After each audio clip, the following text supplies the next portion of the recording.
Existe uma percepção do senso comum de que a igreja, os gays não são bem-vindos dentro da igreja, né?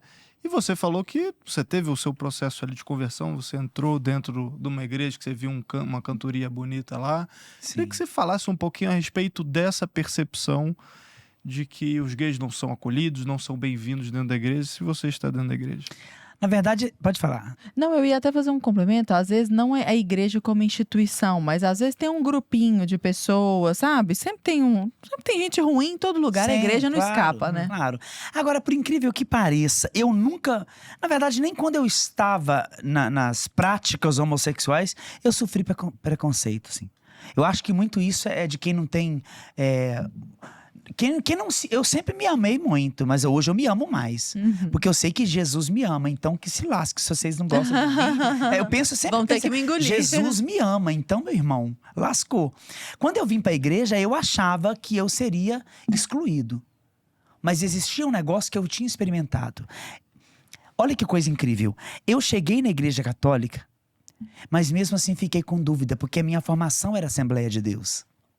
Cheguei em casa, depois do grupo de oração, da experiência que eu tive, e falei, vou ser evangélico. E fui para a igreja protestante.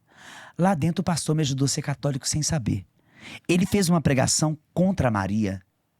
Mas eu falei, mas é tão bonito. Já pensou se eu fosse cristão e tivesse uma mãe? E tivesse outros exemplos? E tivesse isso, e fui questionando. Eu me levantei, ele falou algo que eu não quero reproduzir, que é muito triste. Ele falou algo tão horrível sobre Maria que eu me levantei e pensei assim, se a igreja católica, não, se a mãe de Jesus é a minha mãe, eu desafio o Senhor mandar ele lá em casa.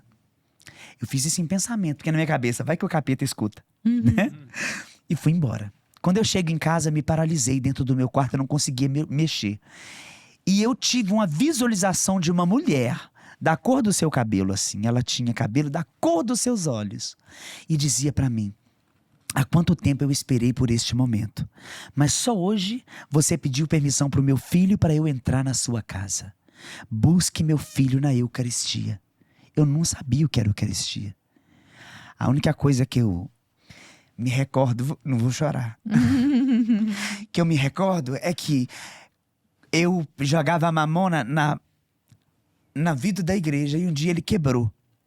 Quando esse vidro quebrou, eu vi os católicos comendo alguma coisa. Eu pensei assim, olha, isso deve ser Eucaristia. Naquele momento daquela visão, isso é Eucaristia. Então eu saí de dentro, saí daquele transe que eu estava vendo Maria e falei, olha, Igreja Católica.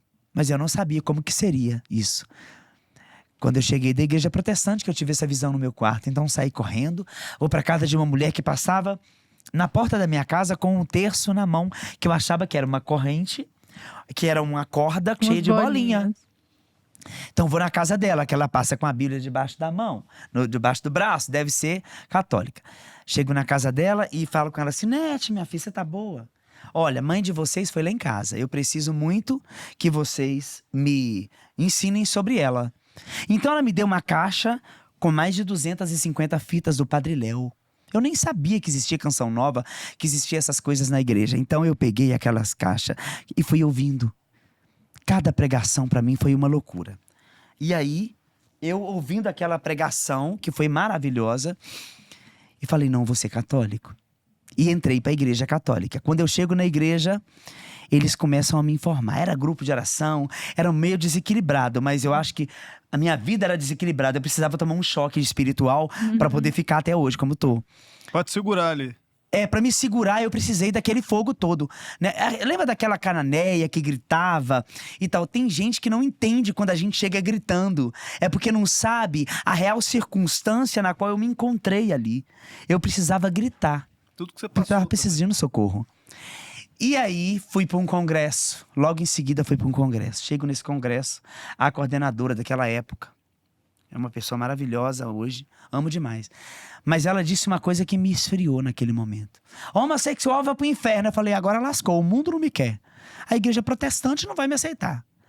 A igreja católica não me quer. O que eu vou fazer? Aí, o Elbert, que foi um grande formador meu muito inteligente. O Elbert subiu no palco e falou, não, tem algo aqui que vocês não conhecem. O catecismo da igreja. E ele foi lendo. No início é difícil de ouvir, né?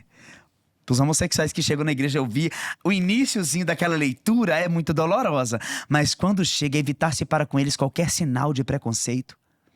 Ele pode se unir a Cristo. Se ele for cristão, ele une o sofrimento dele à cruz de Cristo e ele, sendo fiel, pode se aproximar do altar. Quando falou isso, agora ninguém me segura, nem o capeta me segura agora. Ninguém me segura, a igreja me aceita, a igreja me acolhe, a igreja não aceita o pecado do hétero, a igreja não aceita o pecado do gay, mas a igreja aceita todos. Todos são bem aceitos. Existe um padre que fala muito sobre isso. É um absurdo, o gay tem que ser amado, tem que ser acolhido. Mas então fala para ele depois de acolhimento. Quer continuar sendo amado por Deus? Deus vai te amar mesmo no seu pecado. Mas quer ter uma vida nova e seguir a Cristo? Renuncia o teu pecado. O negócio é que virou uma... É o que Cristo fala para a prostituta. Sim, todos os pecadores que... Engraçado, né? Todo mundo acha que Jesus ia atrás das prostitutas, dos doentes. Não. Todos eles iam atrás de Jesus. Não era Jesus quem seguia o leproso. Não era Jesus que seguia o cego. Não era Jesus que seguia Maria Madalena. Foram eles que foram atrás de Jesus. Mateus 16. Aquele que quiser me seguir, toma sua cruz e siga-me.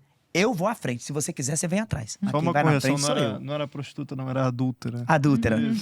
Se você quiser vir, pode vir. Mas vai ter que ficar atrás, porque quem vai na frente sou eu. É Cristo que é à frente. É Ele que é a igreja, é Ele que é o cabeça. Aí, todo mundo olha para a igreja e pensa que a igreja não vai aceitar os homossexuais. Não, a igreja aceita a todos. A igreja não aceita o pecado. Eu sou assassino. Então larga, para de matar. Aceita Cristo, vá para a cadeia, cumpra o seu tempo na cadeia e ser fiel. Ser cristão é muito difícil, gente. Porque se fosse fácil, né? Jesus, quando me chamou, ele me chamou num todo. Ele não me chamou pela metade. Infelizmente, as pessoas, elas prostituem o evangelho de Cristo. Elas tratam o evangelho como aquele que eu disse no início. Não é café doce, é café amargo. Como se a porta do céu fosse larga, né?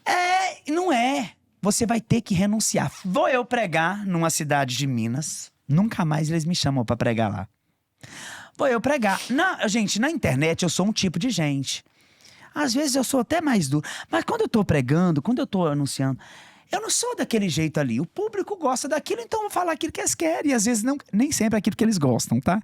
Se as minhas contas na internet não fossem destruídas tanto como são, eu acho que eu não estaria no caminho certo.